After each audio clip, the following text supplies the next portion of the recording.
You know how certain people make your life easier by helping you out? Well, that's exactly what ZipRecruiter does for hiring, because they do the work for you. How? ZipRecruiter's technology finds great candidates, and you can invite them to apply. Go to ziprecruiter.com/5things to try it for free. Hello and welcome to 5 Things. I'm James Brown. It's Sunday, July 24th, 2022. Thanks for joining me. Every Sunday, we take an idea, a story, a question, and go deep. And this week, we're talking about quotes. In 2014, then President Barack Obama presented the National Medal of Arts and Humanities at the White House.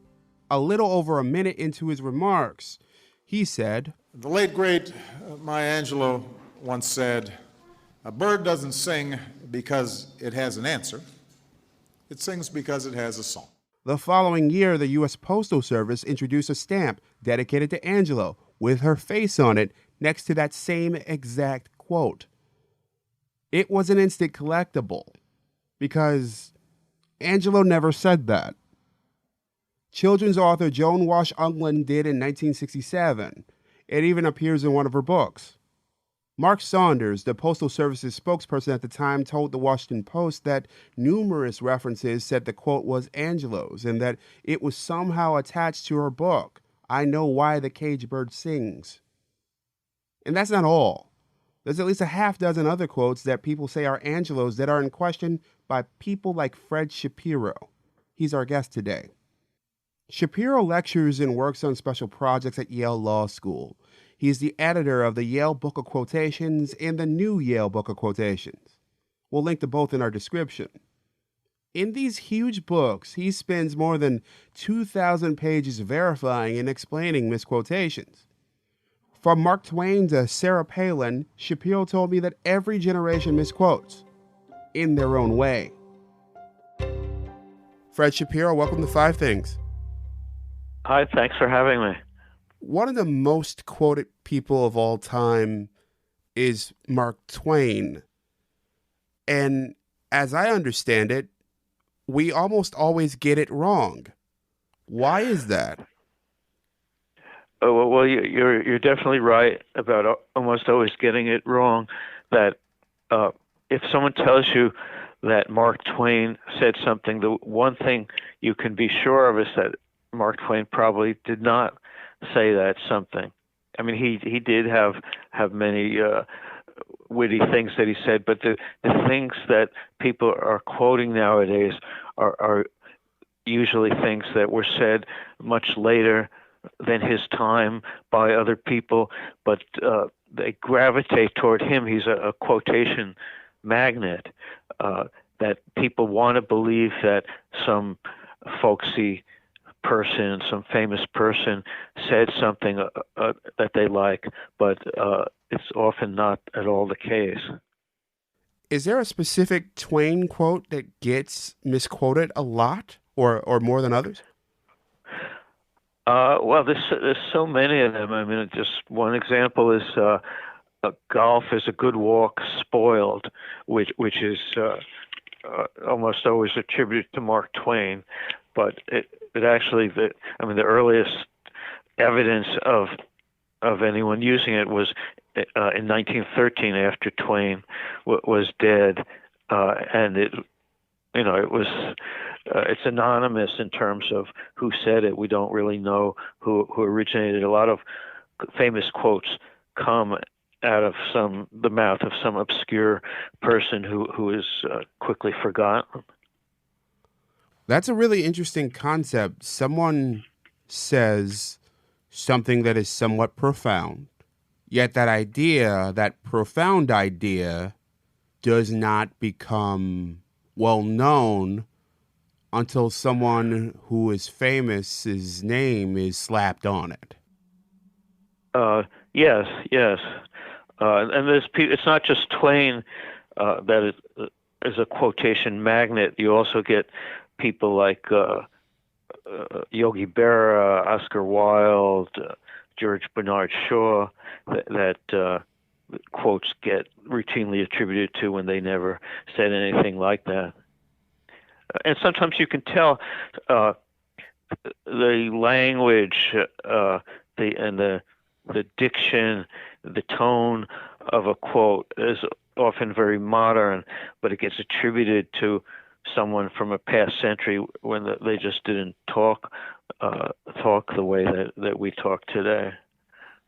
You're known for that type of research. You've written a book on this, at least one, and I'm just wondering about your process. How do you find out that a quote is not from the person it's attributed to?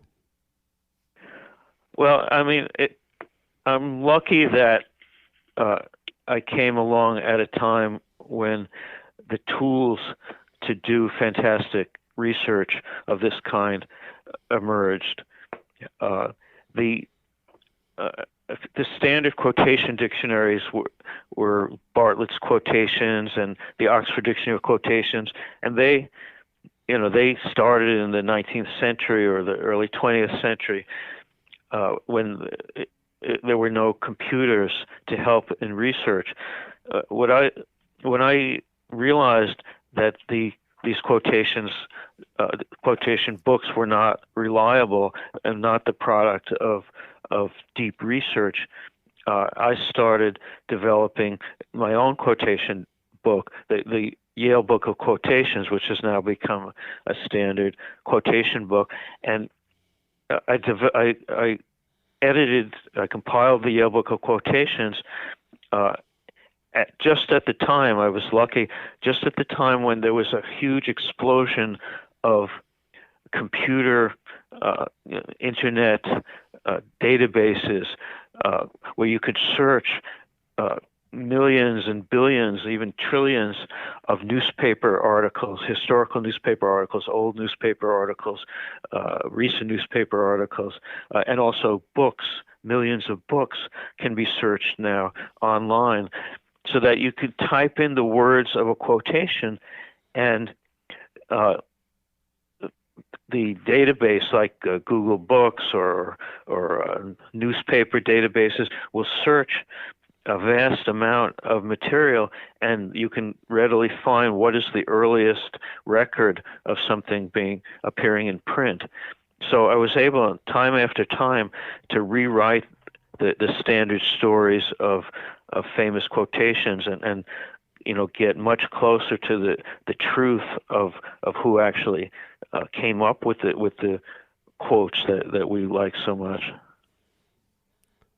When you say that those quotation books, those classic quotation books, the Bartletts of the world, are flawed, that they weren't the product of deep research, from your perspective, how were they put together? Were they simply just ad hoc, just pulled from what was the popular belief at the moment that they were published? Well, it's people going back hundreds of years, there were people who would compile commonplace books, they were called, that whenever they read something that they really liked, that they thought was profound or funny, they would write it down in a book, a kind of journal that they would keep. So, there have been people for hundreds of years doing that kind of thing, not systematically, not even capturing all the famous quotes. I was shocked to find that Bartlett's and the Oxford Dictionary of Quotations often leave out some of the most famous quotes. They just miss them. It's like if you looked in a dictionary, Webster's dictionary, and they forgot to put in the word umbrella, they overlooked it, you would be shocked. It's almost incomprehensible. But it happens a lot with the quotation dictionaries, because they were compiled unsystematically, kind of out of private collections of words, phrases, sentences, paragraphs that people liked. By using computer-assisted methods, I was able to fill in the gaps of famous quotes left out of other quote books, and also to really trace back for every famous quote. I did research to try to trace back as far as I could when they originated.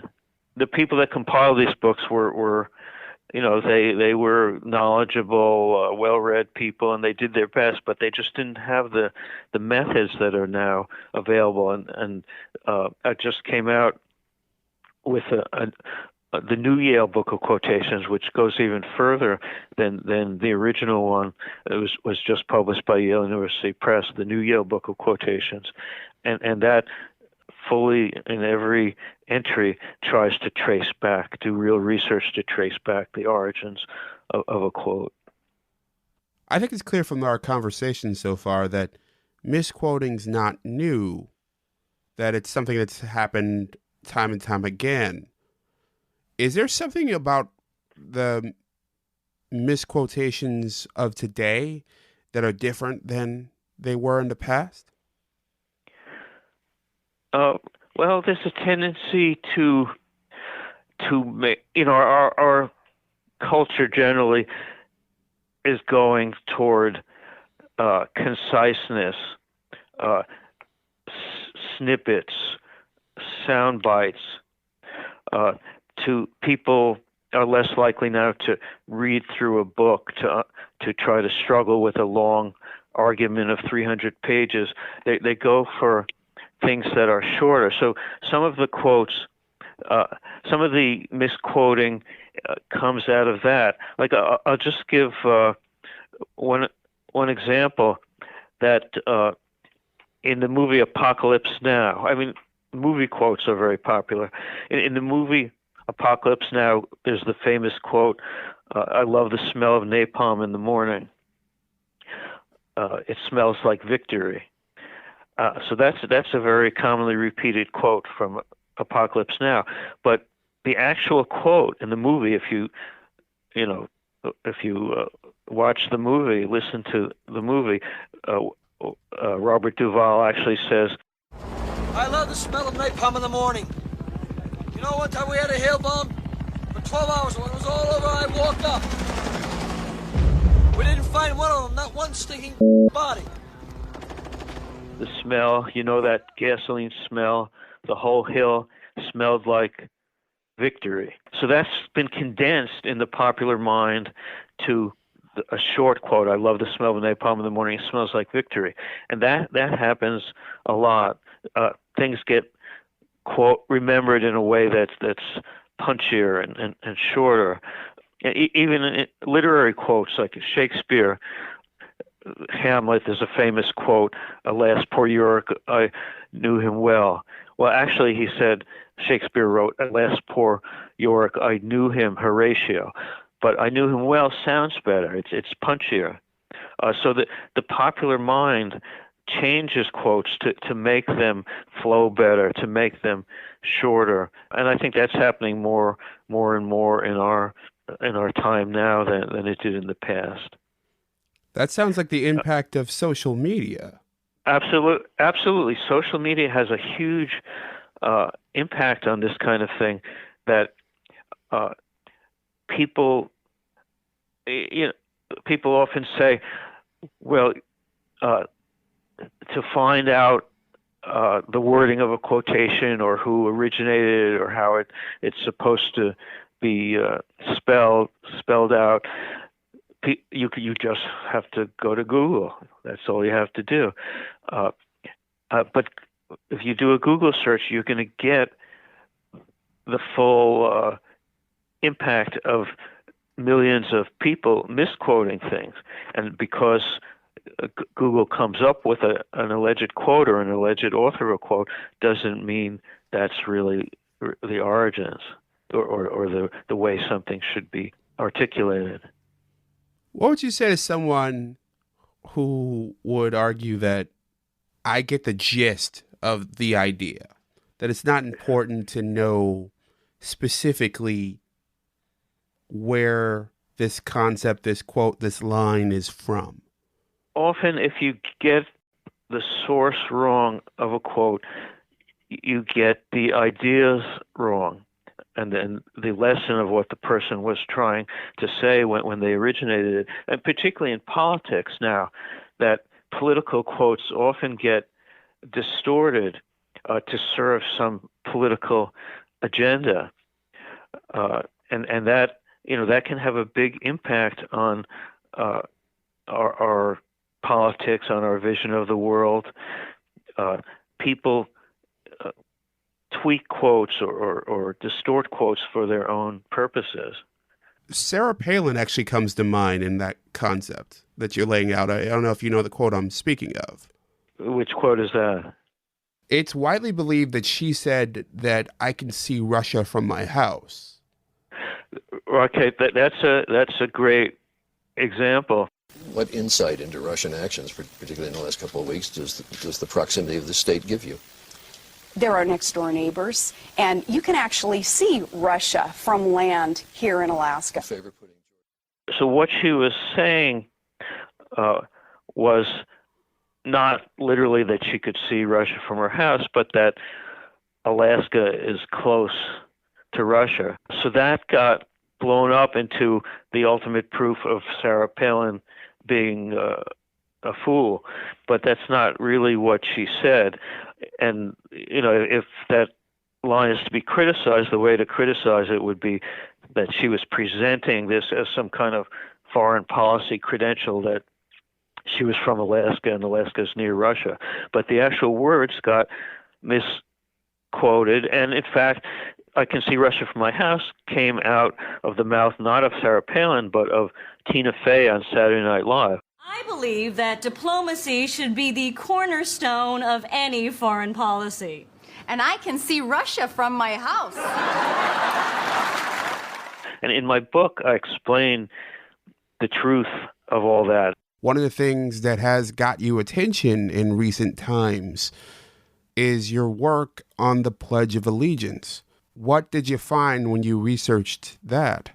We found that the person that it was attributed to did not say it, could not have said it, because we found an earlier in a newspaper article where the Pledge of Allegiance appeared before Francis Bellamy, the person that always gets the credit for it, says that he wrote it.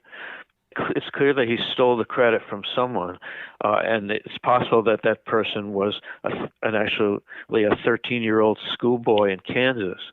Wow. So that's a striking example of where the real story is pretty different from the accepted story that you would find if you looked any place other than in an authoritative quotation book like the New Yale Book of Quotations. There's another thing that story brings to mind. Is it easier to do what Bellamy may have done, meaning steal the Pledge of Allegiance from a 13-year-old, perhaps, now than it was back then? Because I can make an argument for either. In a sense, it's easier now because you can, find someone else's words online and then take it as your own, and it's kind of lost in a sea of misinformation on the internet. But it's also harder in the sense that people like me can come along and do the research. So it's and in some cases publicize it, like from the New York Times or from Wikipedia. And in that sense, it's harder nowadays to ultimately to get away with stealing credit for something. But it's not easy. I mean, you have to really disprove one of these phony stories. You have to get the New York Times interested in running an article or get it into Wikipedia, which now is a source that a lot of people would look in. So it's easier to get the concept, harder to maintain the illusion that it is yours. Yes, although I have to say that it's the forces of misquotation are pretty strong, and it sometimes is a losing battle to try to get the real story out. The forces of misquotation. I love that phrase. Yeah. Well, Fred Shapiro, thank you for joining me. Well, I've enjoyed talking with you, and maybe your listeners can think some more about the ideas of quotations and misquotations. If you like the show, write us a review on Apple Podcasts or wherever you're listening, and do me a favor, share it with a friend. What do you think of the show? Send me an email at jabrown@usatoday.com or find me on Twitter at JamesBrownTV. I love hearing from you. Thanks to Fred Shapiro for joining me. You can find links to his books in the description. Thanks to Alexis Gustin for her production assistance. Taylor Wilson will be back tomorrow morning with 5 things you need to know for Monday. And for all of us at USA Today, thanks for listening. I'm James Brown, and as always, be well. 5 Things was brought to you by ZipRecruiter. Certain people just make my life so much easier, like my dog walker. I was feeling under the weather a few weeks ago and wasn't up for those daily dog park runs. Called my dog walker up and felt so relieved knowing my dog was getting the exercise he needed while I was getting the rest I needed. Win-win. It's like if you need to grow your business. ZipRecruiter makes hiring so much easier because they do the work for you. And now you can try it for free at ZipRecruiter.com/5things. ZipRecruiter's technology finds the right candidates for your job, and you can invite your top choices to apply. 4 out of 5 employers who post on ZipRecruiter get a quality candidate within the first day. The hardest thing you have to do is to remember our special URL to try ZipRecruiter for free. It's ZipRecruiter.com/5things. Again, that's ZipRecruiter.com/5things.